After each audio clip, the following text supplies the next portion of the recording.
Ayan, hello po sa ating lahat, Team Kalingap. Kalingap Rab, isasalang sa love team ang kambal Australiano. So, sino nga ba ang magiging kapartner po nila? So, sana makahanap din po ng matutulungan ang mga scouter ni Kalingap Rab na kambal.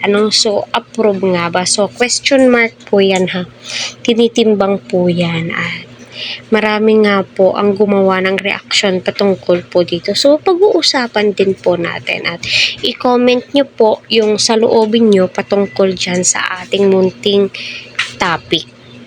So, kahit ako nagwa-wonder, pwede nga ba silang isalang sa love team? Ngunit kita naman po natin na napakaganda po ng ratings ng kanilang mga video. Ilang araw pa lang, millions na. So, nasa part 3 na po. Running million na rin po ang kanilang views. So, marami ang natuwa sa ginawang hakbang ni Kalingap Rab sa magkapatid. At naging way din po si Kalingap Rab para makontak po nila ang kanilang pamilya sa OC. So, sana all po. So, patuloy po nating suportahan sa Kalingap Rab, Kuya Val. Huwag po natin skip ang kanilang ads para sa ganun ay marami pa pong kababayan po natin ang kanilang matulungan. So, approve nga ba sa inyo mga Kalingap na magkaroon ng love team ang kambal or okay na po tayo sa kanilang views? Para sa akin, kung ano po yung mas nakakabuti na nakikita ni Kalingap Rab na ikakaangat ng kanilang video para sa ganun ay tuloy-tuloy po yung tulong. Kahit na mababa yung views, tuloy-tuloy po yung tulong na matatanggap po nila. Pero napakaswerte po nila, umaabot na po sa milyon, lalong-lalo na po sa Facebook. Sana all na lamang po talaga. At itong kambal na to ay napakasipag.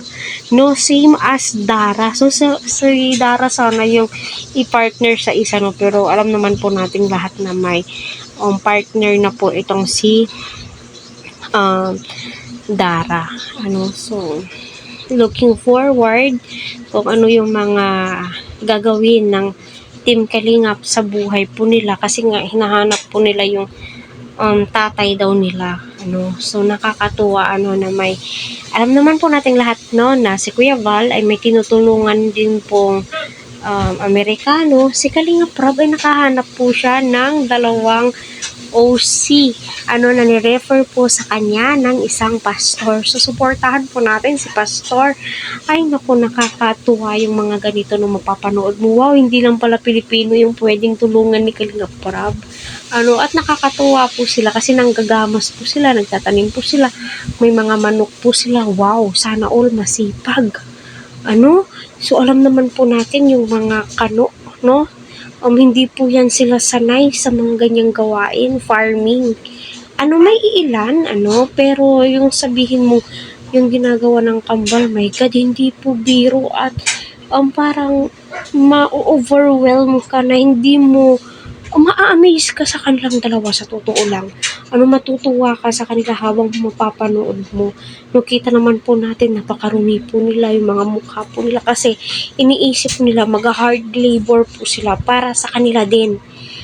Para sa pang-araw-araw po nila. Kasi kung hindi sila mag-hard labor, po yung kakainin po nila, di ba?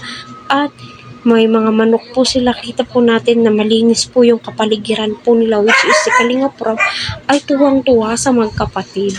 So looking forward kung totoo nga ba, kung totoong magkakaroon ng love team ang kambal. So, papayag ba kayo na magkakaroon sila ng love team? So, abang-abang po tayo kasi nakaka-exciting yung story ng buhay po nila, yung mga pamilya po nila sa ibang bansa kumukontak na sa kanila, dahil siguro napapanood na po nila sa vlogs ni Kalingap Rab ito. So, nakakatuwa po talaga.